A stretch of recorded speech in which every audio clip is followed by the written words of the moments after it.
বক্তব্য নিলে নিতে পারেন তো। আচ্ছা, ওর বক্তব্য নিয়ে নিই। কি হয়েছিল বলেন তো। হ্যাঁ হ্যালো, আমাদের কাছে একটি গোপন তথ্য ছিল যে আপনার চট্টগ্রাম থেকে একজন ইয়াবা ব্যবসায়ী যে কোনো একটি পরিবহনে সে চট্টগ্রাম থেকে ফেনীর দিকে আসছিল।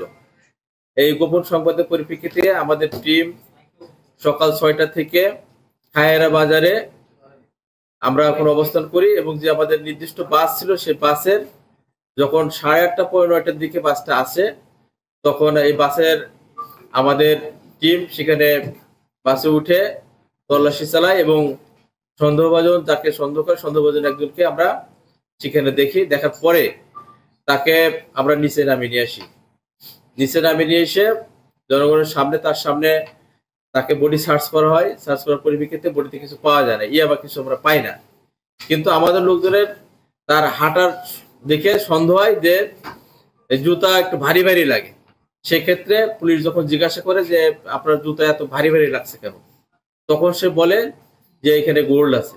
পুলিশ, সেনাবাহিনী এবং আমাদের এসিল্যান্ড 3 জন মিলে জনগণের সম্মুখে যারা কোনো সাক্ষী ছিল তাদের সম্মুখে তাদেরকে এখানে এটা আমরা এই জুতার ভিতরে যে স্বর্ণের বারগুলো ছিল সেগুলো আমরা ভিডিও করি। সে সময় আবার সেটা তাদের সামনে এখানে আমরা দেখি। 2টা জুতার মধ্যে জুতার সোলের ভিতরে আর কি, জুতার সোলের ভিতরে 5 পিস করে মোট 10 পিস স্বর্ণের বার ছিল এখানে।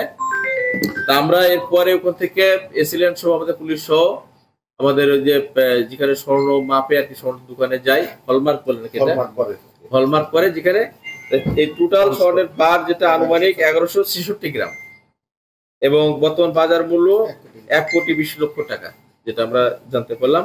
এর সাথে আমাদের একজন আটক আছে। আটক ব্যক্তির নাম হলো আসামি দ্বিজেন ধর, বয়স 39 বছর, পিতা মৃত সুধাংশু বিমল ধর। এর বাড়ি হলো আপনার থানা রাউজান, চট্টগ্রামে। তা আমরা পরে আইন অনুযায়ী ব্যবস্থা নেব, করবো, মামলা হবে। মামলা হওয়ার পরিপ্রেক্ষিতে আমরা এটা আইন অনুযায়ী ব্যবস্থা নেব।